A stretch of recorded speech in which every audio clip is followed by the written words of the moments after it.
Shalom Bapak Ibu semua yang dikasihi oleh Tuhan Yesus. Hari ini Sabtu 29 Maret 2025. Renungan kita berjudul Latar Belakang Bukan Penentu Utama. Firman Tuhan kami ambil dari kitab Kejadian 31 ayatnya yang ke-42. Demikian firman Tuhan. Seandainya Allah ayahku, Allah Abraham, dan yang disegani oleh Ishak tidak menyertai aku, tentulah engkau sekarang membiarkan aku pergi dengan tangan hampa.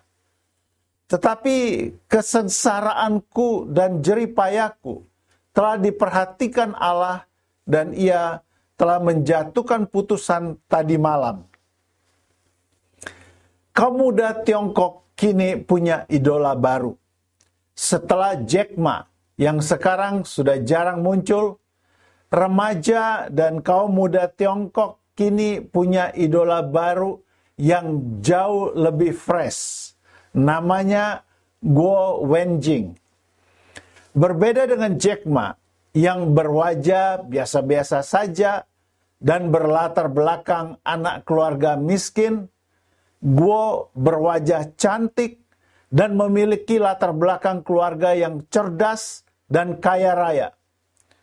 Guo adalah seorang wanita muda berbakat yang lahir di Hangzhou, Tiongkok, tetapi kini tinggal di Silicon Valley, pusat teknologi di Amerika Serikat. Ia menyedot perhatian publik di Tiongkok setelah startupnya Pika Labs memperoleh pendanaan sebesar 135 juta dolar Amerika. Dan nilai perusahaan tersebut melonjak menjadi sebesar 470 juta dolar Amerika atau setara 7,6 triliun rupiah. Ibu Guo adalah lulusan MIT dan ayahnya Guo Huagiang adalah mantan kepala perusahaan layanan Sanya Technology yang berbasis di Hangzhou.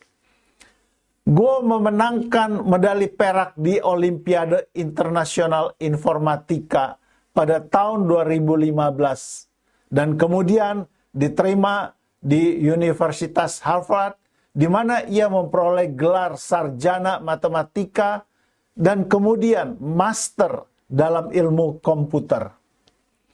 Selama berada di universitas bergengsi tersebut, Guo juga magang di perusahaan teknologi ternama seperti Microsoft dan Google. Guo kemudian melanjutkan pendidikannya dengan meraih gelar PhD di bidang ilmu komputer di Universitas Stanford. Ide untuk pendirian perusahaan Guo, Pika Labs, berawal dari pengalamannya di AI Film Festival tahun 2022 yang diselenggarakan di New York City, di mana Guo dan beberapa teman sekelas di Universitas Stanford berpartisipasi tetapi gagal untuk menang. Hal ini mendorong mereka untuk mengembangkan alat pembuat video AI yang lebih unggul. Pada bulan April 2023, Guo memutuskan untuk keluar dari Stanford dan bersama dengan Chen-Lin Meng, sesama mahasiswa Stanford, mereka mendirikan Pika Labs dengan fokus pada pengembangan generator video AI yang mudah digunakan.